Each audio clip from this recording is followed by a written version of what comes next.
Hello student, good evening. Today's my topic is the living world and classification of microbes from the class 8. So see here in the living world मध्ये काय सांगितलंय या unit मध्ये according to its syllabus living organism आणि त्याचं classification micro ऑर्गॅनिझमचं हे आपल्याला पाहायचं आहे. कशामध्ये पाहायचं आहे? या युनिट मध्ये. तर बघा लिव्हिंग ऑर्गॅनिझम म्हणजे आपण काय म्हणू, सजीव प्राणी. जे सजीव आहे, ज्यांना काय आहे, जीव आहे. ते मे बी असू शकतात स्मॉल अशा बॅक्टेरिया पासून आणि ह्यूज अशा एनिमल पासून, एलिफंट और व्हेल पर्यंत सुद्धा ते एनिमल येणार. दिस ऑल आर सगळेच्या सगळे इन्क्लूड आहे. कशामध्ये इन्क्लूड आहे? लिव्हिंग ऑर्गॅनिझम मध्ये. लिव्हिंग ऑर्गॅनिझमची स्टार्टिंग पुन्हा कशापासून होईल? लिव्हिंग सेल पासून. लिव्हिंग सेल जी सेल आहे, एक पेशी आहे, त्यापासून लिव्हिंग ऑर्गॅनिझमची स्टार्टिंग. ज्यामध्ये काय आहे, जीव आहे. तो असू शकतो मायक्रो ऑर्गॅनिझम, सूक्ष्म जीव, किंवा तो असू शकतो खूप मोठा एलिफंट सुद्धा, डायनासॉर किंवा व्हेल मासा सुद्धा. तर लिव्हिंग ऑर्गॅनिझम याचं क्लासिफिकेशन करत असताना द सायंटिस्ट नेम आहे रॉबर्ट हार्डिंग विटेकर 1920 to 1988. या सायंटिस्टनी क्लासिफिकेशन दिलाय according to some point living ऑर्गॅनिझमचं. आणि त्यांनी पहिले डिवाइड केलाय लिव्हिंग ऑर्गॅनिझमला 2 भागामध्ये. First one is a prokaryotic, second one is a eukaryotic. So prokaryotic means, prokaryotic म्हणजे युनिसेल्युलर, ज्यामध्ये कोणते ऑर्गॅनिझम प्रेझेंट आहे? Unicellular. Uni means one, single cell म्हणजे पेशी, सिंगल पेशीय जीव, एक पेशीय जीव. याला आपण कशा मराठीत काय म्हणू? एक पेशीय जीव मीन्स युनिसेल्युलर ऑर्गॅनिझम. या वर्ल्ड मध्ये असणारे, अर्थवर असणारे युनिसेल्युलर ऑर्गॅनिझम जे कशामध्ये आले? प्रोकॅरियोटिक मध्ये. प्रोकॅरियोटिक लिव्हिंग ऑर्गॅनिझमचं क्लासिफिकेशन स्टार्टिंग झालं prokaryotic, first one. Second year is the eukaryotic. मग युनिसेल्युलर म्हणजे एक पेशीय जीव, एक पेशीपासून बनलेले. न्यूक्लियस आहे, सराउंडिंगला सायटोप्लाझम आहे. तर याला आपण काय म्हणू? युनिसेल्युलर, एक पेशीय जीव. आणि याची डिव्हिजन यूकॅरियोटिक मध्ये इकडे झाला युनिसेल्युलर म्हणजे एक पेशी, आणि सेकंड मध्ये मल्टीसेल्युलर म्हणजे एक पेक्षा जास्त पेशीचे असणारे जीव, असे बनणारे सजीव. कशाचं क्लासिफिकेशन? यूकॅरियोटिकचं, युनिसेल्युलर आणि मल्टीसेल्युलर मध्ये. आणि प्रोकॅरियोटिक मध्ये झालाय फक्त युनिसेल्युलर मध्ये. यामध्ये मल्टीसेल्युलर ऑर्गॅनिझम प्रेझेंट नाही. मल्टीसेल्युलर आहे नाही, युनिसेल्युलर आहे फक्त. मग युनिसेल्युलर जे पुन्हा यांनी क्लासिफिकेशन केलाय. आता क्लासिफिकेशन जसं सगळेच्या सगळे विद्यार्थी आहे ना, तर पूर्ण जगामध्ये खूप सारे विद्यार्थी आहे. असं आहे का की जे स्कूल मध्ये जाणारे जे स्टुडंट आहे, ज्यांना आपण विद्यार्थी म्हणतो, ते आपल्या गावापुरते, आपल्या शहरापुरते, किंवा कोणत्या डिस्ट्रिक्ट किंवा कोणत्या स्टेट पुरते, देशापुरते मर्यादित आहे? नाही. मग आपण त्यांना सगळ्यांना स्कूलमध्ये जेव्हा स्टुडंट येतात, सगळ्यांना एज वाईज ग्रुप पाडतो. नर्सरीचे स्टुडंट वेगळे, केजीचे वेगळे, first standard to 10th standard वेगळे, 11, 12 वेगळे, आणि कॉलेज मधले वेगळे. तर हे काय झाली आहे? Category according to what? According to their age. तर मग काय गरज पडली या क्लासिफिकेशनची? का बरं लिव्हिंग जगाचं क्लासिफिकेशन करण्यात आलं? कारण की लिव्हिंग जग जे आहे, पूर्ण लिव्हिंग जग हे खूप मोठं आहे, ह्यूज आहे ना. मग या लिव्हिंग जग मध्ये लिव्हिंग ऑर्गॅनिझम पण किती आहे? खूप सारे. जे 2011 च्या सेन्सेक्स अनुसार आहे 87 मिलियन इतके काय आहे living organism according to census 2011. तर हा सेन्सेक्स काय म्हणते की इतके सारे जीव ह्या जगामध्ये प्रेझेंट आहे.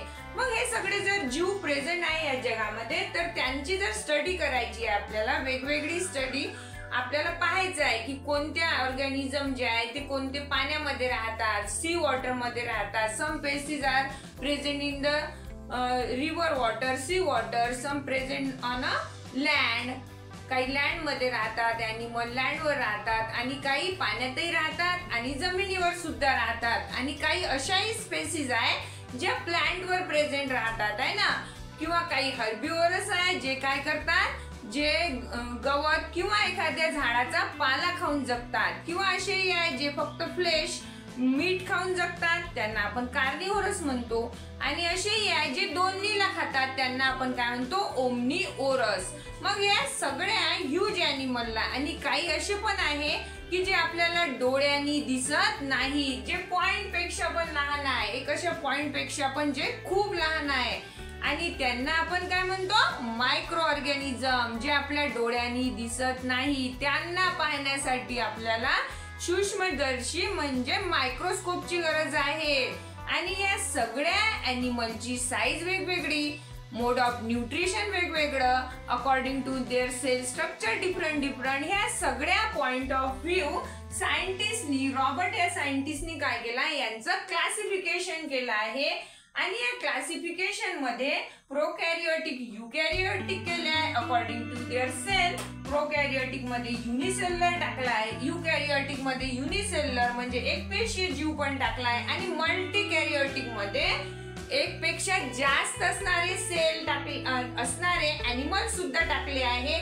म्हणजे जास्त टिश्यू असणारे सेल जर ग्रुप झाला तर त्याला आपण काय म्हणू, टिश्यू म्हणू. म्हणजे मल्टीसेल्युलर मध्ये टिश्यू आहे, ऑर्गन आहे, ऑर्गन सिस्टीम आहे. पण युनिसेल्युलर मध्ये फक्त एक सेल आहे, एक पेशी आहे, जी मल्टीसेल्युलर ऑर्गॅनिझम मध्ये आपल्याला एक पेशी सोबत मोठं ऑर्गन आणि ऑर्गन सिस्टीम आणि ह्यूज ॲनिमलची बॉडी सुद्धा काय मिळेल, पाहायला मिळेल, जे युकॅरियोटिक मध्ये आहे. परत युनिसेल्युलर आहे. युनिसेल्युलर कशामध्ये आहे, किंगडम फर्स्ट. यामध्ये एक क्लास आहे. जसं आपण क्लासवर आलो होतो, मी तुम्हाला सांगितलं की जे विद्यार्थी आहे, स्टुडंट आहे, ते कोणते पहिल्या वर्गात असतात, कोणते सेकंड क्लास मध्ये असतात आहे ना. सगळेचे सगळे एकासोबत शिकू शकतो का आपण, नाही.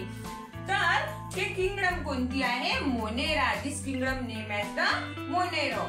आणि याच्यानंतर युनिसेल्युलर मध्ये इकडे किंगडम आहे प्रोटिस्टा. आणि मल्टीसेल्युलर मध्ये 3 किंगडम मध्ये डिवाइड होता. युकॅरियोटिक ते आहे किंगडम थर्ड. फंगी, ज्यामध्ये काय आहे, फंगी, ज्याला बुरशी आपण म्हणतो. आणि त्यानंतर आहे किंगडम 4 प्लांटी. किंगडम 5 ॲनिमेलिया, जिथे काय आहे, cell wall present, no cell wall आहे. आता याला आपण डिटेल मध्ये बघूया. लिव्हिंग ऑर्गॅनिझम डिवाइड झाले प्रोकॅरियोटिक मध्ये आणि युकॅरियोटिक मध्ये.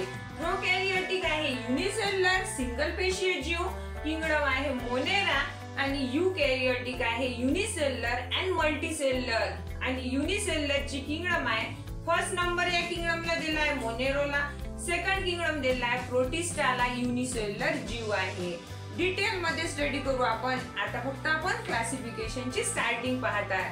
आता मल्टीसेल्युलर मध्ये बघा, किंगडम फंगस किंवा फंजाय ज्याला म्हणतो, ज्याला मराठीमध्ये आपण म्हणू बुरशी. मग बुरशी ज्यामध्ये काय आहे, सेल वॉल प्रेझेंट आहे, जी बुरशीची सेल आहे. जसं तुम्ही टिफिन आणले स्कूलमध्ये, सॅटर्डेला टिफिन आणला आहे आणि नंतर संडे आला सॅटर्डे नंतर, आणि तुम्ही टिफिन काय केलं, स्कूलची सुट्टी झाली, शाळा सुटली आणि तुम्ही खूप स्पीडने, खूप आनंदात असतात, सुट्टी होते तेव्हा, आणि तुम्ही आपल्या लंच बॉक्सची बॅग जी आहे ती स्कूल मध्येच विसरून गेले. मग काय होणार, लंच बॉक्सची बॅग तुम्ही विसरले. मग मंडेला सुट्टी आली, मग आले तुम्ही मंडेच्या नंतर ट्यूसडेला, मंगळवारी शाळेत आले. मग मंगळवारी काय पाहिलं तुम्ही, स्कूल मध्ये येऊन टिफिन बॅग तुम्हाला दिली आहे ना, टिफिन बॅग तुमच्या जवळ आली तर ती ऑलरेडी क्लीन होते स्कूलमध्ये.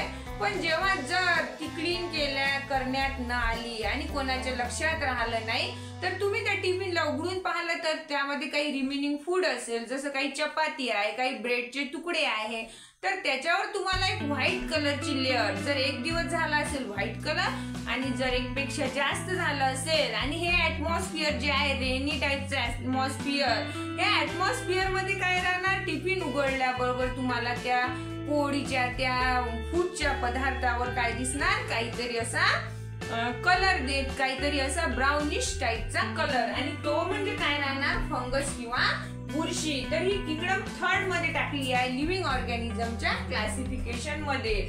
हे जे सेल वॉल आहे, organism can not perform the photosynthesis, याला काय आहे, सेल वॉल प्रेझेंट आहे. फंगस जे आहे याला सेल वॉल आहे, आउटरचं जे कव्हरिंग आहे फंगसच्या सेलचं ते काय राहणार, न्यूक्लियस सोबत फंगसच्या सेलचं सेल वॉल हे प्रेझेंट आहे. Cell wall is a present in the fungi cell wall, but हा ऑर्गॅनिझम फोटोसिंथेसिस करू शकत नाही. सो माहित आहे तुम्हाला फोटोसिंथेसिस कोण करते, ॲटोट्रॉपिक ॲनिमल आहे ना, जे काय करतात, स्वतःचं अन्न स्वतः तयार करतात. प्लॅन्ट, जगामध्ये प्लॅन्ट आणि काही फक्त काही आपण स्पेसिस सेल अशा म्हणू शकतो ज्यांच्यामध्ये ग्रीन कलरचं क्लोरोफिल आहे, ग्रीन कलरचं क्लोरोप्लास्ट आहे, त्या काय करतात, स्वतःचं अन्न स्वतः बनवतात, फोटोसिंथेसिस करतात. म्हणजे अर्थवर जे प्लॅन्ट आहे ते काय करू शकतात, they can make their own food, स्वतःचं अन्न स्वतः बनवू शकतात. त्याच्याशिवाय with the help of sunlight आहे ना,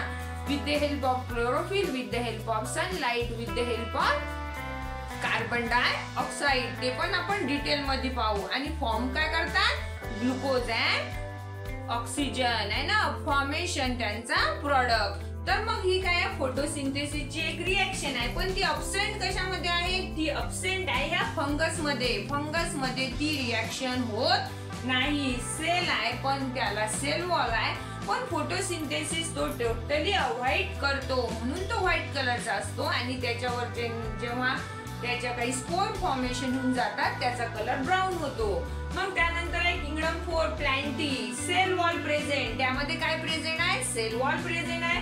आणि ऑर्गॅनिझम परफॉर्म करतो फोटोसिंथेसिस. हा ऑर्गॅनिझम म्हणजे प्लॅन्ट, याला आपण प्लॅन्ट म्हणू शकतो. कशामध्ये, प्लॅन्टी मध्ये. किंगडम 4 चा मेंबर प्लॅन्टीचा जो काय परफॉर्म करतो, फोटोसिंथेसिस परफॉर्म करतो आहे ना. The reaction present in sunlight, आणि होते कुठे, ती झाडाच्या पानामध्ये. झाडाचं किचन, खूप सारं किचन अवेलेबल आहे, जसं आपली आई स्वयंपाक कुठे करते, किचन मध्ये, स्वयंपाकघरामध्ये.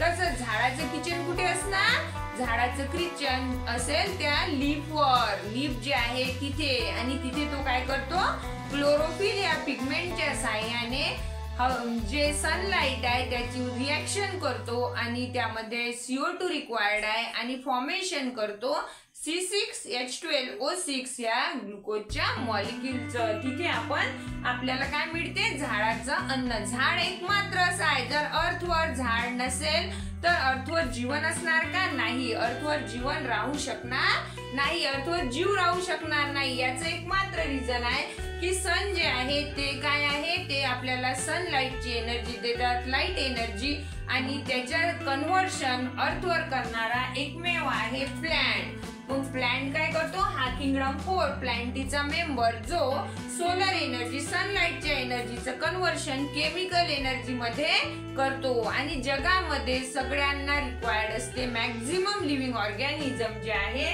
मॅक्झिमम लिव्हिंग वर्ल्ड मधले लिव्हिंग ऑर्गॅनिझम हे कशावर जगतात, केमिकल एनर्जीवर जगतात. मग केमिकल एनर्जी फोटोसिंथेसिसच्या साह्याने अर्थवर भेटते, म्हणून किंगडम प्लॅन्टी ही इम्पॉर्टंट आहे.